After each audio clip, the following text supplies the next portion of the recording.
এবার নাম্বার উঠবে, এই তো উঠছে। নমস্কার, আজ শুক্রবার, তোমাদের সবাইকে শুভেচ্ছা জানাই। শুভ সকাল। ঠাকুর রামকৃষ্ণদেব এবং মা সারদা মায়ের ইচ্ছা নিয়ে আমি তোমাদের কাছে এসেছি। তোমাদের একটা নতুন বন্ধু হিসেবে এসেছি, বা ভাই বা যাই হিসেবে হোক, দাদা হিসেবে হোক এসেছি।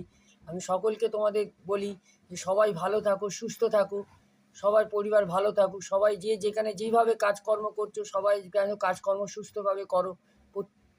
প্রত্যেকে ভালোবাসো, মানুষকে ভালোবাসতে শেখো, বড়দের সম্মান করো, মা বাবা গুরুজনদের সম্মান করো, তাদের কষ্ট দিও না, তাদের হেল্প করো, এবং প্রত্যেকটা পরিবারকে সাহায্য করো, ভালো করে রাখো, কেউ কারোর সাথে হিংসা বিদ্বেষ করো না, এইটুকুনি বলছি। আর সবাইকে বলছি, যদি আমার এই কথাগুলো যদি ভালো লাগে তবে একটু লাইক এবং শেয়ার করে দিও, এবং প্রত্যেকে ভালো থাকো।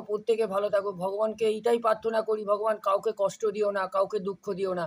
যে যেখানে থাকুক, সুখ দুঃখে থাকুক বা যাই থাকুক, দুটো অন্ন মানে ভাত খেয়ে, মানে কষ্ট করে যেন তারা না থাকে, দুটো ডাল ভাত খেয়েও তারা শান্তিতে থাকে।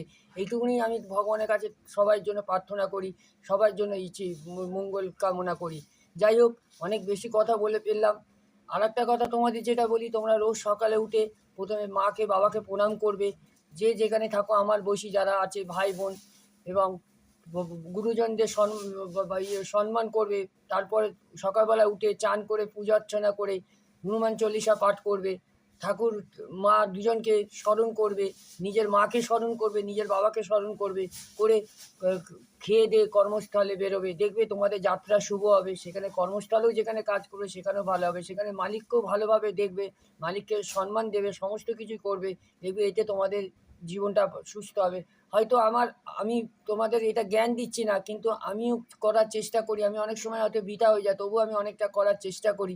যাই হোক, আমার যদি বক্তব্য তোমাদের ভালো লাগে লাইক শেয়ার করে, আর যদি ভালোও না লাগে তবুও লাইক শেয়ার করে জানিয়ে দিও। আর কিছু বললাম না, ধন্যবাদ, আজকে এইটুকুনি। আবার পরবর্তী ভিডিও কালকে দেখা হবে তোমাদের সাথে। নমস্কার।